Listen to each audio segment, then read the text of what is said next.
কিভাবে আমরা দায়িত্ব নিব? কিভাবে? আচ্ছা, আমি জানালাম যে আমাকে দায়িত্বশীল হতে হবে, কিন্তু কিভাবে? আমি আপনাদের 100টি পদক্ষেপের কথা বলবো না, আমি শুধু একটি পদক্ষেপের কথা বলবো। প্রথম পদক্ষেপ গ্রহণ করার পর আমার কাছে আসবেন, আমরা একসাথে লাঞ্চ করব, তারপর দ্বিতীয় পদক্ষেপের কথা বলবো। কিন্তু এই মুহূর্তে শুধু প্রথম পদক্ষেপ নিয়ে চিন্তা করি। প্রথম পদক্ষেপ নিয়ে চিন্তা করি। কখন রাসূলুল্লাহ সাল্লাল্লাহু আলাইহি সাল্লাম নবুয়ত পান? কত বছর বয়সে? 40 বছর বয়সে। 40 বছর বয়সে তিনি দাওয়াত দেওয়ার কাজ শুরু করেন। ঠিক, তিনি দাওয়াত দেওয়া শুরু করেন। এখন এর পূর্বে কি তিনি মক্কায় বসবাস করেছিলেন? হ্যাঁ। মানুষ কি এর পূর্বে তাকে চিনতেন? তারা তাকে কি নামে ডাকতেন? তারা তাকে কিছু সুন্দর নামে ডাকতেন। কি কি সুন্দর নাম ছিল সেগুলো? আস-সাদিক, আল আমিন। 40 বছর বয়সের পূর্বে তিনি কি কখনো তাদেরকে ইসলামের কথা বলেছিলেন? না। তিনি তাদের সাথে ব্যবসা করেছিলেন, তিনি তাদের মাঝে বসবাস করেছিলেন, তাদের প্রতিবেশী ছিলেন, তাদের বন্ধু ছিলেন, তিনি তাদের সাথে খাবার খেয়েছিলেন, তিনি তাদের সাথে প্রতিদিন কথা বলতেন, তাদের সাহায্য করতেন, দান খয়রাত করতেন, তিনি তাদের সাথে এমন আচরণ করতেন। 40 বছর ধরে তারা শুধু আস-সাদিক এবং আল আমিনকে চিনত। তারা জানতো যে আমাদের গোটা সমাজে একজন মানুষই সবচেয়ে বেশি দায়িত্ববান। কে ছিলেন তিনি? মুহাম্মদ। তারা তখনও তাকে রাসূলুল্লাহ সাল্লাল্লাহু আলাইহি সাল্লাম বলে জানতো না। এখন এটাই আপনার প্রথম পদক্ষেপ। উম্মার একজন সদস্য হিসাবে আমার আপনার দায়িত্ব হলো আমাদেরকে রাসূলুল্লাহ সাল্লাল্লাহু আলাইহি সাল্লামের চরিত্র প্রদর্শন করতে হবে সমগ্র বিশ্বকে। আর তা হলো আস-সাদিক এবং আল আমিন। তাই যখন তারা একজন মুসলিম সম্পর্কে চিন্তা করবে, তারা একজন সৎ মানুষ সম্পর্কে চিন্তা করবে। তারা এমন একজন সম্পর্কে চিন্তা করবে যাকে তারা বিশ্বাস করতে পারে। বর্তমানে পরিস্থিতি এত খারাপ যে আমরা নিজেরাই একে অন্যকে বিশ্বাস করতে পারি না। এমনকি আমরা নিজেরাই একে অন্যকে বিশ্বাস করতে পারি না। আমরা মিথ্যা বলি, আমরা প্রতারণা করি, আমরা ব্যবসার ক্ষেত্রে মিথ্যা বলি এবং ঠকাই, আমরা আমাদের পরিবারে মিথ্যা বলি, আমরা আমাদের উত্তরাধিকার আইন প্রয়োগের ক্ষেত্রে মিথ্যা বলি, আমরা আমাদের কাজের ক্ষেত্রে মিথ্যা বলি, আমরা আমাদের ট্যাক্স ফর্ম পূরণ করার সময় মিথ্যা বলি এবং ফাঁকি দেই।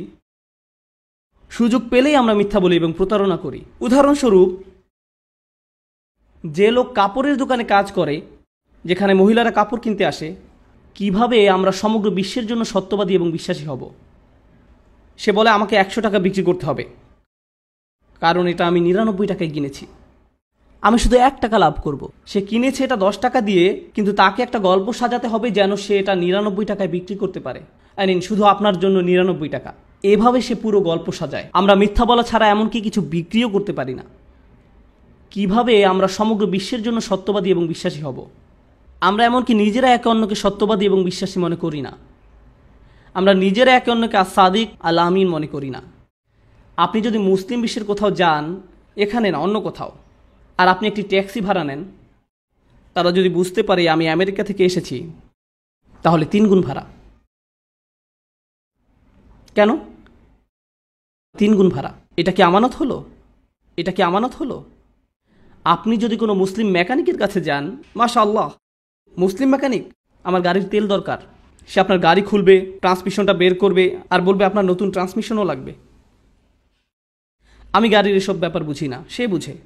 এভাবে আমরা প্রতিনিয়ত মানুষকে ঠকাই, মিথ্যা বলি, আমরা মানুষের কাছে অসৎ। তারপর আমরা মুহাম্মদ সাল্লাল্লাহু আলাইহি সাল্লামের দ্বীন নিয়ে কথা বলি, ইসলামের দাওয়াত নিয়ে কথা বলি, রাসূল সাল্লাল্লাহু আলাইহি সাল্লামের শরীয়ত নিয়ে কথা বলি। থামুন, 1 সেকেন্ডের জন্য থামুন। আগে 40 বছরের জীবন, প্রথম পদক্ষেপ আগে আমাদেরকে কেউ এখন সৎ মনে করে না। এই মুহূর্তে কেউ আমাদের বিশ্বাসযোগ্য মনে করে না। এটাই আমাদের প্রায়োরিটি। তাহলেই কেবল ইসলামের দাওয়াত মানুষের কাছে যৌক্তিক মনে হবে, কারণ আপনার মুখ খোলার আগেই তারা আপনাকে ভালোবাসে। এই লোক কখনো মিথ্যা বলে না, আমি যে কারো উপর তাকে বিশ্বাস করতে পারি। একজন মুসলিমের এমনই তো হওয়া উচিত। আপনাদের অনেক সহকর্মী হিন্দু, এদেশে আপনাদের অনেক সহকর্মী খ্রিস্টান, আপনাদের অনেক সহকর্মী বৌদ্ধ বা নাস্তিক বা আগ্নেয়বাদী। ইসলাম সম্পর্কে একমাত্র যে জিনিস তারা জানে তা কোরআন থেকে নয়। তারা কোরআন জানে না। ইসলাম বলতে তারা শুধু আপনাকেই চিনে। আপনি তাদের নিকট ইসলাম, আপনি তাদের নিকট রাসূলুল্লাহ সাল্লাল্লাহু আলাইহি সাল্লামের দূত। তাই যখন আপনি আপনার সহকর্মীকে বলেন আমি 5 মিনিটের মধ্যে আসছি, 5 মিনিট মানে আজকে যে কোনো সময় হতে পারে, এর চেয়ে সেরাটা হলো আপনি এখনো বাসা থেকে বেরই হননি, তারা ফোন করে আর জিজ্ঞেস করে কোথায় আপনি। ও আমি রাস্তায়। আপনি রাস্তায় না, আপনি এখনো দাঁতও ব্রাশ করেননি। এর চেয়ে সেরাটা হলো আপনি এখনো বাসা থেকে বেরই হননি, আপনি 3 ঘন্টার দূরত্বে অবস্থান করছেন। কেউ ফোন করে বলে ভাই আপনি কি আসছেন, আপনি জবাব দিন এই 10 মিনিটের মধ্যে আসছি। 3 ঘন্টার জায়গায় 10 মিনিট। আরে ভাই আপনি তো হেলিকপ্টারে চড়ে আসছেন না, আপনি গাড়িতে। সততা অবলম্বন করুন। ছোট ছোট বিষয়ে যদি আমরা সৎ হতে না পারি, তাহলে নিশ্চিতভাবে বলা যায় যে বড় বিষয়ে আমরা সৎ হতে পারবো না।